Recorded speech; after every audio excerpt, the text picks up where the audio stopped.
ସେହି ଜଗତର ନାଥ ଶ୍ରୀ ଜଗନ୍ନାଥଙ୍କ ପାଦ ପଦ୍ମରେ ମୋର ଭକ୍ତିପୂତ ପ୍ରଣତି ଜ୍ଞାପନ କରି ଆରମ୍ଭ କରୁଛି ଆଜିର ବିତର୍କ। ବିଭୁ ସେ କ୍ଷଣିକେ ତଥାପି ଏଲୋକେ ରହିଥା ଆମର ଯଶ, କି ଲାଭ ତହିଁଏ ମହିଏ ରହିଏ କୁହୁଡ଼ି ସହସ୍ର ବର୍ଷ। ଆଜିର ଏହି ଶାନ୍ତ ଶୀତଳ କାନ୍ତ କୋମଳ ସୁନ୍ଦର ସୁଦୃଢ଼ ପରିବୁକୁ ହିଁ ଚିରଣାତ୍ମକ ପ୍ରକୃତିର ରଙ୍ଗଶାଳା ତଥା ସୌନ୍ଦର୍ଯ୍ୟର ଗନ୍ତାଘର, ମାଧୁରୀମାର ଆଗାର ତଥା ଷଢ଼ଋତୁର ସାମ୍ବଶ୍ଚରିକ ପର୍ଯ୍ୟକ୍ରମିକ ରସ ଉତ୍ସବର ପୀଠସ୍ଥଳୀ। ଆଜିର ଏହି ଶୀତଳ ସିଦ୍ଧ ମଧୁପରେ ରସମୟ ପରିବେଶ ମଧ୍ୟରେ ଉପସ୍ଥିତ ତଥା ଅବସ୍ଥାପିତ ଅଜସ୍ର ଆଶା, ଅଭିପ୍ସା, ଆକାଂକ୍ଷା, ଭାବଶକ୍ତି ଚିନ୍ତନ ମନର ପ୍ରତ୍ୟେକ ମାନଶ୍ରୀ ପରମଚେତନ ବର୍ଣ୍ଣୀୟ ବିଚାରକ ମଣ୍ଡଳୀଙ୍କୁ ମୋ ହୃଦୟର ଗଭୀରତମ ପ୍ରଦେଶରେ ସାଇତି ରଖିଥିବା ପ୍ରଣାମ ଜ୍ଞାପନ କରୁଅଛି ଓ ଏଠାରେ ଉପସ୍ଥିତ ଥିବା ମୋର ଧ୍ରୁବତାରା ସଦୃଶ ଭ୍ରାତାଗଣ ଓ ପଞ୍ଚସତୀ ଶିରୋମଣି ଐଶ୍ୱଲକ୍ଷିଣୀ ମୋର ଭଗିନୀଗଣଙ୍କୁ ହୃଦୟର ଗଭୀରତମ ପ୍ରଦେଶରେ ସାଇତି ରଖିଥିବା ସ୍ନେହ ଓ ଶ୍ରଦ୍ଧା ଜ୍ଞାପନ କରୁଅଛି ଓ ଏଠାରେ ଉପସ୍ଥିତ ଥିବା ଆକର୍ଷଣୀୟ ପ୍ରତିଭାର ଅଧିକାରୀ ମୋର ପ୍ରତିଭାଗୀଗଣଙ୍କୁ ମଧ୍ୟ ଶୁଭେଚ୍ଛା ଜ୍ଞାପନ କରୁଛି। ଆଜିର ବିତର୍କର ବିଷୟ ହେଉଛି ଶିକ୍ଷା ବ୍ୟବସ୍ଥାରେ ନୈତିକ ଶିକ୍ଷାର ପ୍ରଚଳନ କେତେ ଦୂର ଯଥାର୍ଥ। ମୋତେ ଏହି ବିଷୟବସ୍ତୁଟି ସାମାନ୍ୟ ଟିକେ ଚକିତ କରାଇଥିଲା, କିନ୍ତୁ ମନରେ ଏଠି ପ୍ରଶ୍ନ ଉଙ୍କି ମାରୁଛି, ଏହି ଶିକ୍ଷା ବ୍ୟବସ୍ଥାରେ ନୈତିକ ଶିକ୍ଷା ଯୋଡ଼ିବାର କାରଣ କ'ଣ? କାହିଁକି ଆମେ ଶିକ୍ଷା ବ୍ୟବସ୍ଥାରେ ନୈତିକ ଶିକ୍ଷା ଯୋଡ଼ିବା? ଶିକ୍ଷା ବ୍ୟବସ୍ଥାରେ ନୈତିକ ଶିକ୍ଷା ଯୋଡ଼ିବାର କାରଣ ହେଉଛନ୍ତି ଆମର ମାନବ ଜାତି।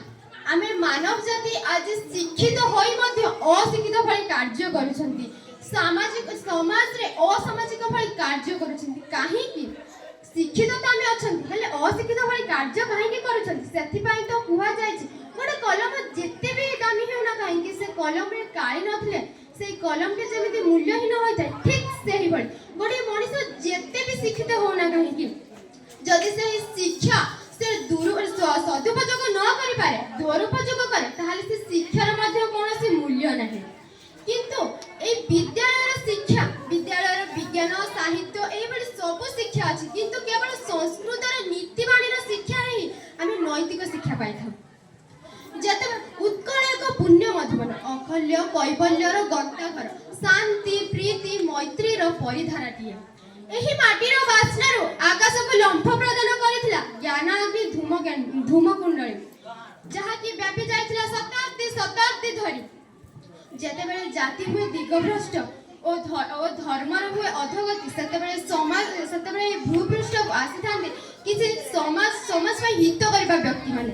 ମୁଁ ସେଇମାନଙ୍କ କଥା କହୁଛି, ଆମ ପ୍ରାଚୀନ କାଳର ମହାପୁରୁଷ ମାନଙ୍କ କଥା। ତାଙ୍କ ସମୟରେ ମଧ୍ୟ ଶିକ୍ଷା ଥିଲା, ତାଙ୍କ ଶିକ୍ଷା ଥିଲା ଗୁରୁକୁଳ ଶିକ୍ଷା, ଯେଉଁ ଶିକ୍ଷାରେ କି ନୈତିକ ଶିକ୍ଷା ରହିବା ସହିତ ବିଭିନ୍ନ ପ୍ରକାରର ଶିକ୍ଷା ରହୁଥିଲା। ତାହେଲେ ଆଜି ଆମମାନଙ୍କ ମଧ୍ୟରେ ଶିକ୍ଷା ଥାଇ ମଧ୍ୟ ଆମେ କାହିଁକି ନୈତିକ ଶିକ୍ଷା ଆମ ମନ ଭିତରକୁ ଆଣିପାରୁନାହାନ୍ତି? ପୁଣି ଶିକ୍ଷା କ'ଣ? What is education? Education is the manifestation of perfection already in a man. ମନୁଷ୍ୟ ମଧ୍ୟରେ ପୂର୍ଣ୍ଣତାର ପରିପ୍ରକାଶ ହିଁ ଶିକ୍ଷା। ଖାଲି ଯେ ଶିକ୍ଷା ଗ୍ରହଣ କରିଦେଲେ ଗୋଟେ ମାନବ ସମାଜର ଚର୍ଚ୍ଚିତ ମାର୍ଜିତ ପ୍ରତିଷ୍ଠିତ ହେଇଯିବ, ତାହା ନୁହଁ। ଶିକ୍ଷା ସହିତ ଯେତେବେଳେ ଆମେ ନୈତିକ ଶିକ୍ଷା ଯୋଡ଼ିବା, ସେତେବେଳେ ମାନବଟି ସମାଜରେ ପ୍ରତିଷ୍ଠିତ ହେବା ସହିତ ଗୋଟିଏ ସଭ୍ୟ ମାନବ ରୂପରେ ପରିଗଣିତ ହୋଇଥାଏ। କିନ୍ତୁ ଏହି ନୈତିକ ଶିକ୍ଷା କ'ଣ? ନୈତିକ ଶିକ୍ଷା ହେଉଛି ଗୋଟେ ନୀତିମୂଳକ ଶିକ୍ଷା, ଯେଉଁ ଶିକ୍ଷାର ପାଠ୍ୟକ୍ରମରେ ଛାତ୍ରଛାତ୍ରୀମାନଙ୍କୁ ସୁନିଧି ଶିକ୍ଷା ମିଳିଥାଏ। ଯଥାର୍ଥ ଭାବରେ କହିବାକୁ ଗଲେ ନୈତିକ ଶିକ୍ଷା ହେଉଛି ମାନବ ଭିତରେ ଥିବା ମାନବୀୟ ଗୁଣକୁ ବିମଣ୍ଡିତ କରିବା ସହିତ ଗୋଟେ ମାନବକୁ ଶୃଙ୍ଖଳିତ ଏବଂ ଗୋଟେ ମାନବକୁ ସଭ୍ୟ ମାନବ ରୂପରେ ପରିଗଣିତ କରିଥାଏ।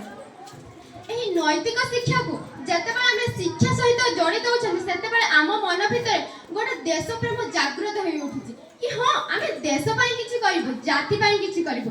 କିନ୍ତୁ ଯେତେବେଳେ ଏହି ଶିକ୍ଷାରେ ଆମେ ନୈତିକ ଶିକ୍ଷାକୁ ଭିନ୍ନ କରିଦେଉଛନ୍ତି ନା, ସେତେବେଳେ ଆମ ମନ ଭିତରେ ନିଜ ବ୍ୟକ୍ତିଗତ ସ୍ୱାର୍ଥ କଥା ମନେ ପଡୁଛି କି କାହିଁକି ଆମେ ଦେଶ ଓ ଜାତି ପାଇଁ ନିଜ ଜୀବନ ଦେବୁ। ଯଦି ଠିକ୍ ଏହି କଥା ଆମ ଦେଶର ସୀମାନ୍ତରରେ ଥିବା ଯବାନମାନେ ଭାବିଥାନ୍ତି କି କାହିଁକି ଆମେ ଦେଶ ପାଇଁ ଜାତି ପାଇଁ ଆମ ଜୀବନକୁ ଅଲୋଡ଼ା କରିଦେବୁ, କ'ଣ ପାଇଁ? କିନ୍ତୁ ଠିକ୍ ସେଇ କଥା ସେମାନେ ଭାବୁନାହାନ୍ତି, କାରଣ ତାଙ୍କ ଶିକ୍ଷାରେ ନୈତିକ ଶିକ୍ଷା ଅଛି, ତାଙ୍କ ମନ ଭିତରେ ଗୋଟେ ନୈତିକତା ଅଛି, ଯାହାଫଳରେ ସେମାନେ ସମାଜ ପ୍ରତି କର୍ତ୍ତବ୍ୟ କରୁଛନ୍ତି। ଆଜି ଆମେ ଶିକ୍ଷା ଗ୍ରହଣ କରିଛନ୍ତି, କିନ୍ତୁ ଆଜି ନାରୀଟିଏ ସମାଜରେ ମୁଣ୍ଡ ଟେକିକି ଚାଲି ପାରୁନାହିଁ। ଏହାର କାରଣ କ'ଣ? ଆମର ଅସାମାଜିକତା।